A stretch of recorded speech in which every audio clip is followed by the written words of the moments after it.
అందరికీ దీపావళి శుభాకాంక్షలు. ఈరోజు నేను తులసి ఆకుతో గారెలు చేయబోతున్నాను. వాటికి కావాల్సినవి ఒక గుప్పెడు తులసి ఆకులు తీసుకున్నాను. బాగా వాష్ చేసుకొని కడిగి పెట్టుకున్నాను. పొట్టు మినపప్పు ఒక 2 గ్లాసెస్ తీసుకున్నాను. నైట్ అంతా నానబెట్టుకొని మార్నింగ్ అంతా వాష్ చేసుకొని సైడ్ పెట్టుకున్నాను. ఒక big size onion, 2 green chilli, ginger, ఒక 2 స్పూన్స్ రైస్ ఫ్లోర్. ఫస్ట్ వీటిని కడిగి పెట్టుకున్న పొట్టు మినపప్పుని మిక్సీ వేసుకుంటాను. మినపప్పు వేసేటప్పుడు కొంచెం జింజర్, 1 గ్రీన్ చిల్లీ, కొంచెం తులసాకు, కొంచెం సాల్ట్, ఇవి మొత్తం వేసుకొని మిక్సీ పట్టుకోవాలి. మిక్సీ వేసుకున్న తర్వాత ఇలా వచ్చిందండి. ఇలా 2 సార్లుగా వేసుకోవాలి మిక్సీని. సేమ్ మళ్ళీ సెకండ్ టైం కూడా కొంచెం జింజర్, గ్రీన్ చిల్లీ, సాల్ట్, కొంచెం తులసాకులు వేసుకొని మిక్సీ పట్టుకోవాలి. సెకండ్ టైం కూడా వేసేసి ఇలా వేసానండి. లాస్ట్ లో కొంచెం మినపప్పు ఇలా మిగిల్చుకొని అక్కడక్కడ పలుకులుగా తగలాలని కూడా ఇది కూడా వేసుకున్నాను.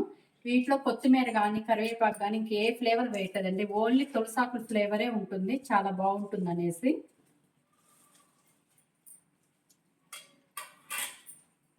కొంచెం లాస్ట్లో తులసాకులు కూడా లాస్ట్లో కొంచెం ఉంచుకొని కట్ చేసేసుకున్నాను. ఆనియన్స్,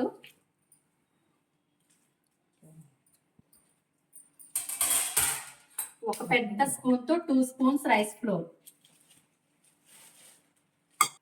ఒక స్పూన్ జీలకర్ర. ప్రాపర్ గా వేసుకున్న పిండిని మొత్తాన్ని మిక్స్ చేసుకున్నానండి. కొంచెం జీలకర్ర, సాల్ట్ అన్ని వేసుకొని తులసాకులు వేసుకొని బాగా మిక్స్ చేసుకున్నాను గారెల పిండిని. స్టవ్ ఆన్ చేసుకొని కడాయి పెట్టుకున్నానండి. ఆయిల్ హీట్ ఎక్కుతా ఉంది. ఇప్పుడు దాకా కొంచెం మీడియం దాంట్లో పెట్టుకున్నాను.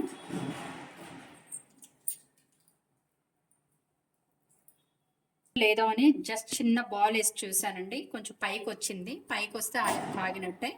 ఇప్పుడు చేత్తోనే ఇలా కొంచెం వాటర్ అప్లై చేసుకొని చేత్తోనే వేసేస్తున్నాను. ఆయిల్ కాగుతూ ఉందండి. ఇట్లా గారెల్ని కిందకి పైకి తిప్పుకుంటా ఉన్నాను. ఇలా కాగుతూ ఉన్నాయి, బాగా ఇంకా వేగుతూ ఉన్నాయి.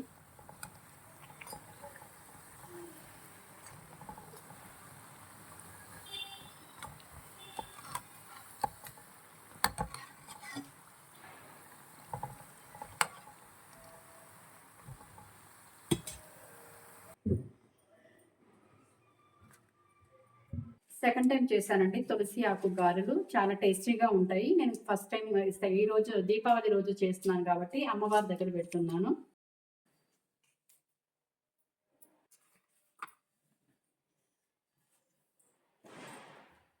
నా వీడియో నచ్చితే కనుక లైక్, షేర్, కామెంట్, సబ్స్క్రైబ్.